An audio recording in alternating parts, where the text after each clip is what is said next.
Hi, I'm Stephen Rulark, And I'm Alex Mantanona. and we're doing Cal State Northridge's Chem series. This is 333, and today we're going to be doing melting points. All right, so what you're going to need for this experiment is, number one, a little spatula. Number two, usually a watch glass and a powder sample. You will also need a thermometer, and make sure that the thermometer, the kerosene, is all the way through. There's no breaks in the blue line. If there's a break, that means that thermometer is no good. And then you will need some capillary tubes. These can usually be found over the sink, and you just go ahead, open it up, and there's capillary tubes in there. And most importantly, you're going to need your mel temp.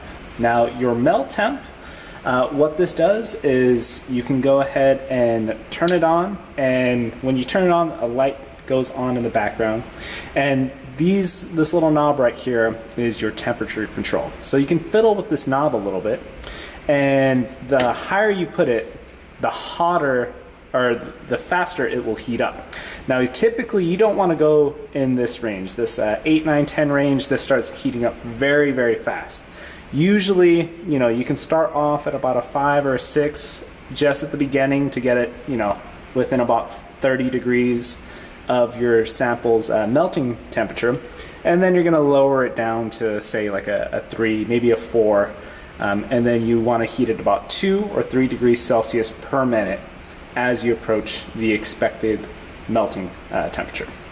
Now, what you'll go ahead and do, and I'm just going to go ahead and turn this off now, is you will insert your thermometer into this hole right here. So you'll notice there is a hole right there, and the thermometer actually goes into this hole. So you'll just go ahead and stick it in there and make sure it's all the way deep inside.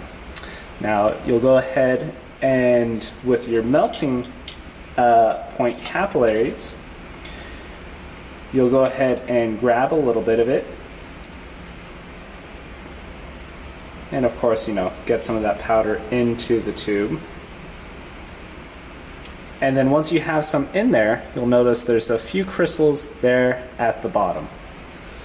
And the crystals there at the bottom, if there's any on top, you'll just go ahead and tap it a few times, and you'll notice there's another slot inside of the mel temp. And typically, you're not going to be tilting it, but for demonstration purposes, we're just showing you where it goes.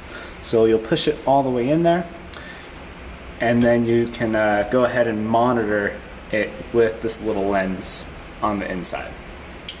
And of course, there's the light for you.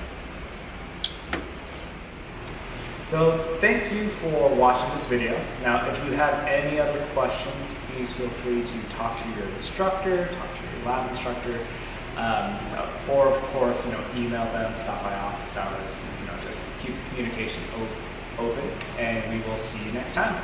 And remember, safety first.